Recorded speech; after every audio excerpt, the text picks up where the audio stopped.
Hello everyone. This is Senthil Mithra, Assistant Professor of English, SFR College for Women, Sivakasi. In this video, I am going to talk about If You're Wrong, Admit It, written by Dale Carnegie. Who is Dale Carnegie? Dale Carnegie is an American writer and a lecturer and the developer of courses in self-improvement like salesmanship, corporate training, public speaking, and interpersonal skills. Why is Dale Carnegie so famous? He founded his own school, the Dale Carnegie Center for Excellence, in 1912.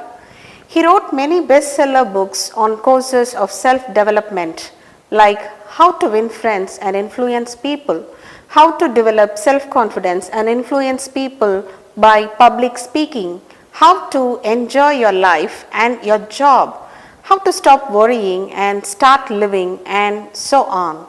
His books are popular even today because they teach timeless life lessons. Was Dale Carnegie Center for Excellence famous?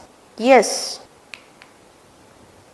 Warren Buffett, the billionaire and the investment banker, attended the school at the age of 20 and credits it for his success in the year 1951.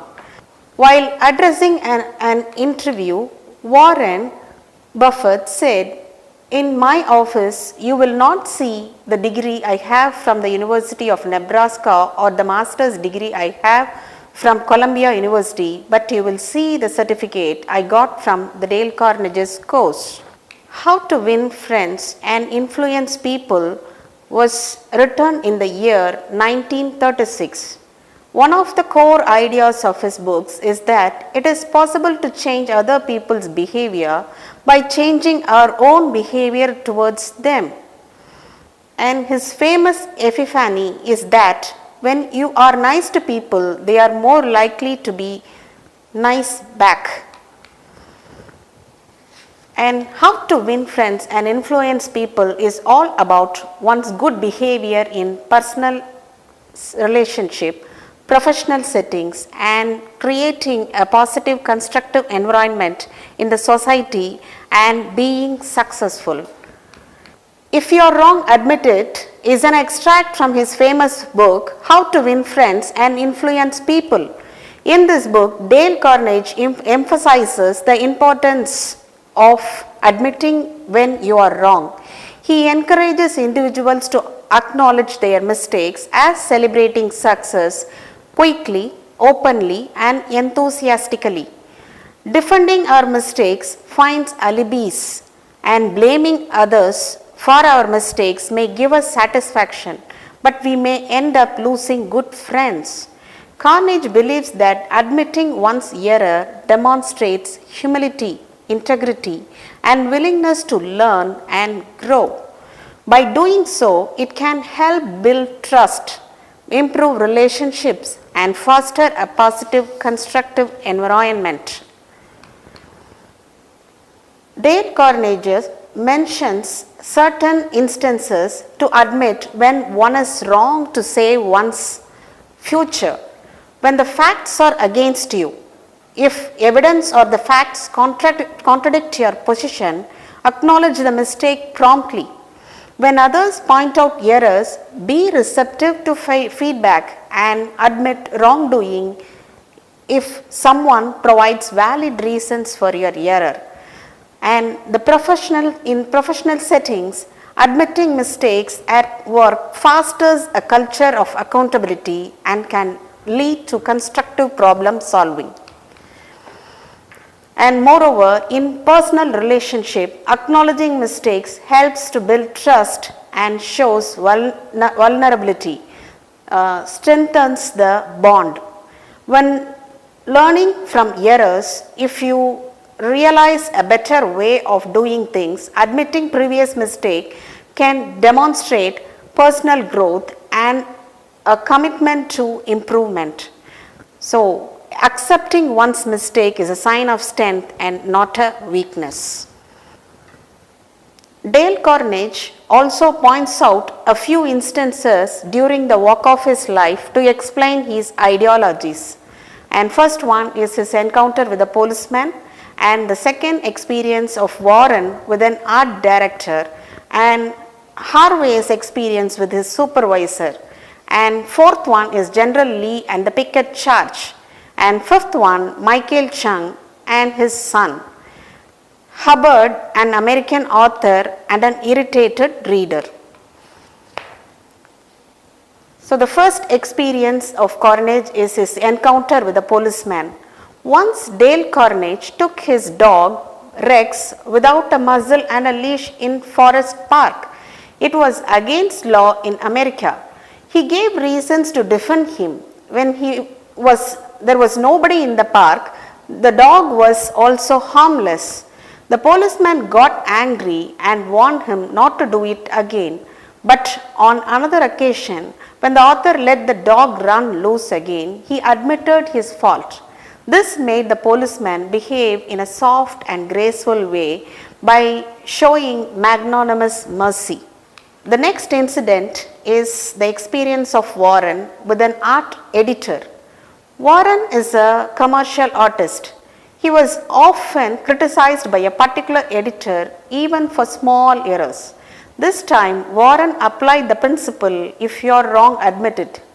He started criticizing himself. He said that he committed an unpardonable blunder. He said that he was ashamed of himself. This made the art editor behave psychologically the other way. He said that it was just a slight error. He offered even lunch and another work to do. And the third incident is Harvey's experience with his supervisor. Harvey from New Mexico came to know of an error that he had wrongly authorized a full payment to an employee on sick leave. The employee was ready for recovery but on installments only. Harvey knew the supervisor would explode over the error, but he handled this tense situation differently and solved the problem. He started by saying that it was his fault. Instead of getting angry, the supervisor defended him by saying that it was the fault of personnel or accounting department. Admitting mistakes brings responsibility, nobility, and goodwill. The fourth instance is General Lee and the picket's charge. Picket charge is a part of American Civil War that took place between northern states and the southern states. General Pickett was so confident of his victory, but General Lee's fault of ordering infantry resulted in failure of the war. The enemy started attacking from the behind stone wall and 4,000 Pickett's men had a fall. General Lee can say reasons such as late coming of chivalry, but he admitted his fault and even resigned his post. He asked the people to continue war with another general and win the war. It is a notable event in the world history.